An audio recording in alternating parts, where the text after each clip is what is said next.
सभा चुनाव के बीएसपी की उम्मीद के विपरीत जो नतीजे आए हैं तो उससे घबराकर व निराश होकर पार्टी के लोगों को कतई भी टूटना नहीं है, बल्कि उसके सही कारणों को समझकर व उनसे बहुत कुछ सबक सीखकर अब हमें अपनी पार्टी व मूवमेंट को फिर से आगे बढ़ाना है तथा आगे चलकर सत्ता में भी जरूर आना है।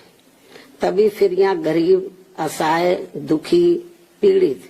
व कमजोर वर्गों के लोगों का सही से भला हो सकता है। और अब तो इनके प्रति जातिवादी मानसिकता रखने वाली पार्टियों के साथ साथ जातिवादी मीडिया भी, जिसमें सोशल मीडिया भी शामिल है, ये भी नहीं चाहता है कि यहाँ के खासकर गरीब, दबे कुचले, गरीब व लाचार लोग बाबा साहब की मूवमेंट के मुताबिक चलकर सत्ता की मास्टर चाबी खुद अपने हाथों में है और उसके लिए वे किसी भी हद तक गिरकर अपना गंदा व घिनौना आदि खेल खेलते रहते हैं। इसलिए यूपी का वर्तमान चुनाव परिणाम बीएसपी के करोड़ों लोगों की रात दिन की कड़ी तन मन धन की मेहनत का ये वाजिब फल कतई नहीं है। फिर भी बाबा साहब के अनुयायी पार्टी होने के नाते इस पार्टी के लोगों को अपनी हिम्मत कतई नहीं हारना है, बल्कि पत्थर काटकर रास्ता बनाने का अपना प्रयास व संघर्ष हर हाल में आजीवन जारी रखना है। जबकि ऐसे खराब राजनीतिक हालात बीजेपी ने भी देखे हैं, जब आजादी के बाद से काफी लंबे समय तक देश में राज करने का मौका यहाँ की जनता ने इनको नहीं दिया, बल्कि यूपी में भी सन 2017 से पहले भाजपा की स्थिति यहाँ कोई खास अच्छी नहीं थी। और अब इसी प्रकार कांग्रेस पार्टी भी लगभग उसी हालत से गुजर रही है जिस खराब हालत से पहले भाजपा गुजर चुकी है। इसलिए कल आए चुनाव परिणाम आगे के लिए सबक, जिसके परिप्रेक्ष्य में यहाँ मैं ये कहना जरूरी समझती हूँ कि चुनाव में पूरे यूपी से मिले फीडबैक के मुताबिक जातिवादी मीडिया अपनी अनवरत गंदी साजिशों प्रायोजित मैनेज किया हुआ मतलब सर्वे आदि कार्यक्रमों एवं लगातार नेगेटिव प्रचार के माध्यम से खासकर मुस्लिम समाज व भाजपा विरोधी हिंदू समाज के लोगों को भी गुमराह करने में ये प्रचारित करके काफी हद तक सफल साबित हुआ है कि बीएसपी भाजपा की बी टीम है तथा ये पार्टी सपा के मुकाबले में कम मजबूती से चुनाव लड़ रही है। ये खूब इन्होंने प्रचार किया, जबकि सच्चाई इसके विपरीत है, बिल्कुल उलट है, क्योंकि भाजपा से बसपा की लड़ाई राजनीतिक के साथ साथ सिद्धांतिक व चुनावी भी थी। लेकिन मीडिया द्वारा इस प्रकार के लगातार दुष्प्रचार आदि किए जाने के कारण भाजपा के अति आक्रामक मुस्लिम विरोधी चुनाव प्रचार से मुस्लिम समाज ने एक तरफा तौर पर सपा को ही अपना वोट दे दिया तथा इससे फिर बाकी भाजपा विरोधी हिंदू लोग भी बसपा में नहीं आए। और यदि ये सभी लोग इन अफवाहों का शिकार न हुए होते तो फिर यूपी का चुनाव परिणाम कतई भी ऐसा नहीं होता जैसा कि हुआ है। और अब समय बीत जाने के बाद ये लोग दोबारा से जरूर पछताएंगे। लेकिन इससे ये स्पष्ट है कि मुस्लिम समाज का वोट यदि दलित समाज के साथ मिल जाता, जैसा कि बंगाल के चुनाव में टीएमसी के साथ मिलकर भाजपा को धराशायी करने का चमत्कार परिणाम दिया था, तो फिर वैसे ही परिणाम यहाँ भी दोहराए जा सकते थे। साथ ही ये लोग हमेशा इस तथ्य को एन वक्त पर भूल जाते हैं कि केवल बीएसपी ही यूपी में भाजपा को सत्ता में आने से रोक सकती है, सपा नहीं। इनकी इसी गलत सोच का ही ये नतीजा है कि भाजपा फिर से सत्ता में वापस यहाँ आ गई है। और यदि यूपी में तिकोना संघर्ष हुआ होता, जिसकी पूरी संभावना भी थी, तो तब यहाँ यूपी के परिणाम बीएसपी की अपेक्षा के मुताबिक आते तथा फिर भाजपा को सत्ता में आने से रोक लिया जाता। अर्थात कुल मिलाकर मुस्लिम समाज बीएसपी के साथ तो लगा रहा, किंतु इनका पूरा वोट समाजवादी पार्टी की तरफ शिफ्ट कर गया। और इनके इस गलत फैसले से बीएसपी को बड़ा भारी नुकसान ये हुआ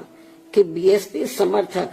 अपर कास्ट व ओबीसी समाज की विभिन्न जातियों में भी ये डर फैल गया कि सपा के सत्ता में आने से दोबारा यहाँ जंगल राज आ जाएगा और फिर ये लोग भी भाजपा की तरफ चले जाएंगे। इस प्रकार से भाजपा को हराने के लिए मुस्लिम समाज ने बार बार आजमाई हुई पार्टी बीएसपी से ज्यादा सपा पर भरोसा करने की बड़ी भारी भूल की है, जिसकी सजा बीएसपी को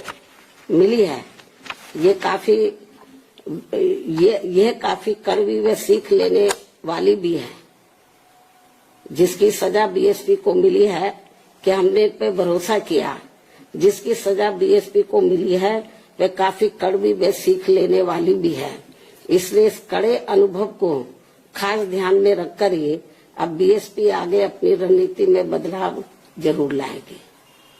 लेकिन ऐसे हालातों में भी बीएसपी मूवमेंट के हित में संतोष की बात ये रही है कि दलितों में से खासकर मेरे खुद के अपने समाज का वोट हमेशा की तरह इस बार भी अपनी मूवमेंट व पार्टी की लीडरशिप के साथ चट्टान की तरह पूरी मजबूती के साथ खड़ा रहा है। जिन पर मैं कितना भी गर्व महसूस करूं वह कम ही होगा तथा उनका जितना भी मैं आभार प्रकट करूं वह कम ही होगा। और अब मेरी उन सभी से ये भी अपील है कि उन्हें अपना मनोबल बिल्कुल भी नहीं गिरने देना है, क्योंकि बाबा साहब के अनुयायी कभी भी अपनी हिम्मत नहीं हारते हैं तथा वे अपना संघर्ष लगातार जारी रखते हैं। सफलता फिर एक दिन झक मारकर हमारे कदम जरूर चूमेगी। हमें बाबा साहब के कारवां को न रुकने देना है न झुकने देना है। साथ ही हमें ये भी मानकर चलना चाहिए कि अब बुरा वक्त खत्म होने वाला है, क्योंकि पूरा खून पसीना बहाने के बावजूद भी जो यूपी का इस बार परिणाम आया है तो उससे बुरा और क्या हो सकता है। अर्थात पार्टी के लोगों को निराश व हताश कतई नहीं होना है और अपने स्वाभिमान व मूवमेंट की सफलता के लिए पहले की तरह ही पूरे जी जान से पार्टी के कार्य में लगे रहना है। साथ ही इस बार यूपी में पार्टी की अपेक्षा के मुताबिक नतीजे नहीं आने को लेकर फिर से मैं उन्हें ये कहना चाहती हूँ, इस बार चुनाव में मुसलमानों का वोट एक तरफा सपा की ओर जाते देखकर दलित वर्ग में से मेरे खुद के समाज को छोड़कर बाकी सभी हिंदू समाज ने सपा के रहे गुंडा, माफिया, आतंकी व भ्रष्ट राज को याद करके तथा ये सोचकर कि कई हिंदुओं का वोट बंटने से सपा सत्ता में वापस न आ जाए, इसके डर से इन्होंने बीजेपी की नीतियों व कार्यशैली से दुखी व परेशान होते हुए भी अपना एक तरफा वोट बीजेपी को अंदर ट्रांसफर कर दिया, जिसने फिर बीएसपी को सन 1977 में कांग्रेस पार्टी की हुई स्थिति की तरह यहाँ चुनाव में लाकर खड़ा कर दिया है। हालांकि इसके बाद फिर अगले हुए चुनाव में कांग्रेस पार्टी पूर्व की तरह यूपी सहित देश के अन्य राज्यों में भी पुनः सत्ता में वापस आ गई थी। कहने का तात्पर्य ये है कि राजनीति में कभी कभी वर्तमान की तरह ऐसे उतार चढ़ाव भी आते हैं जिससे अपनी पार्टी के लोगों को भी दुखी होकर शांत बैठने की बजाय या इधर उधर भटकने की बजाय बल्कि ऐसी बदली हुई परिस्थितियों का भी मुकाबला करने के लिए अपनी वर्तमान रणनीति में परिवर्तन करके आगे बढ़ना होगा। और इसके लिए बाबा साहब के राजनीतिक जीवन संघर्ष व उनकी सोच को भी ध्यान में रखकर अपनी पार्टी के जनाधार को फिर से कैडर के जरिए आगे बढ़ाना है। साथ ही इस मामले में हमें ये भी याद रखकर आगे बढ़ना है कि कांग्रेस ने बाबा साहब को अपने रास्ते का रोड़ा मानकर इनको सीधे चुनाव में कामयाब नहीं होने दिया था, लेकिन उन्होंने इससे भी अपनी हिम्मत नहीं हारी थी और फिर यहाँ जातिवादी व्यवस्था के शिकार हुए लोगों को एकजुट व संगठित होकर उन्हें राजनीति में आगे आने की भी सलाह दी थी, ताकि फिर वे सत्ता के जरिए अपना खुद का विकास व उत्थान आदि कर सके, जैसा कि हमने यूपी में 4 बार करके दिखाया भी है। साथ ही उन्होंने उस समय कांग्रेस जैसे अन्य उन सभी जातिवादी पार्टियों से भी अलग रहने की भी सलाह दी थी जिनकी जातिवादी सोच में कोई परिवर्तन नहीं आ रहा था। इसलिए इन सब बातों को ध्यान में रखकर अपनी पार्टी के लोगों को फिर से यह अपनी पार्टी व मूवमेंट को आगे बढ़ाना है। इन्हीं जरूरी बातों के साथ ही अब मैं बीएसपी के सभी छोटे बड़े पदाधिकारियों, कार्यकर्ताओं एवं अनुयायियों के साथ साथ सब समाज के उन सभी लोगों का भी हृदय से आभार प्रकट करती हूँ जिन्होंने बीएसपी को जिताने के लिए यह रात दिन काफी कड़ी मेहनत की है तथा पूरे तन मन धन से भाजपा को हराने के लिए यहाँ लगे रहे हैं। साथ ही उत्तराखंड व पंजाब राज्य के भी पार्टी के अपने सभी छोटे बड़े पदाधिकारियों, कार्यकर्ताओं एवं अनुयायियों का भी मैं पूरे तय दिल से आभार प्रकट करती हूँ जिन्होंने वहाँ पार्टी को कामयाब बनाने के लिए अपनी पूरी कोशिश की है। हालांकि इन राज्यों में भी हमें उम्मीद के मुताबिक सही सफलता नहीं मिली है, जिसका पार्टी को काफी दुख व चिंता भी है। वहाँ भी हम लोग वर्तमान जो राजनीतिक हालात चल रहे हैं तो उसको ध्यान में रखकर हम लोग आगे की रणनीति बनाकर अपनी पार्टी और मूवमेंट को आगे बढ़ाएंगे।